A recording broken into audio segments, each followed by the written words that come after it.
వర్షాలు వరదల కారణంగా కొండ చర్యలు విరిగిపడి సర్వం కోల్పోయిన వైనాడ్ బాధితులకు కర్ణాటక ప్రభుత్వం అండగా నిలిచింది. వైనాడ్ బాధితులకు తమ ప్రభుత్వం 100 ఇళ్లను నిర్మించి ఇస్తుందని కర్ణాటక సీఎం సిద్ధరామయ్య ప్రకటించారు. ఈ సందర్భంగా వైనాడ్ విషాదంపై కేరళకు సంఘీభావం తెలుపుతున్నట్లుగా సిద్ధరామయ్య ఎక్స్లో పోస్ట్ చేశారు. కేరళ సీఎం పినరాయి విజయన్ కు మా తరపున మద్దతుకు హామీ ఇస్తున్నామని, బాధితులకు 100 ఇళ్లను నిర్మించాలని నిర్ణయించామని కూడా తెలిపారు. కేరళ ప్రభుత్వంతో కలిసి పునర్నిర్మాణానికి పనిచేస్తామన్నారు. దీనిపై స్పందించిన వైనాడ్ మాజీ ఎంపీ రాహుల్ గాంధీ వైనాడ్కు ఎదురైన కష్ట సమయంలో మద్దతు ఇచ్చినందుకు కర్ణాటక ప్రజలకు, ప్రభుత్వానికి కృతజ్ఞతలు తెలిపారు.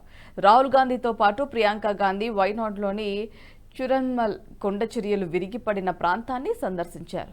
జూలై 30న వైనాడ్ జిల్లాలో భారీ కొండ చర్యలు విరిగిపడిన ప్రమాదంలో 373 మంది మరణించగా 500 మందికి పైగా గాయపడ్డారు. దాదాపు 300 మంది తప్పిపోయినట్లు అనుమానిస్తున్నారు.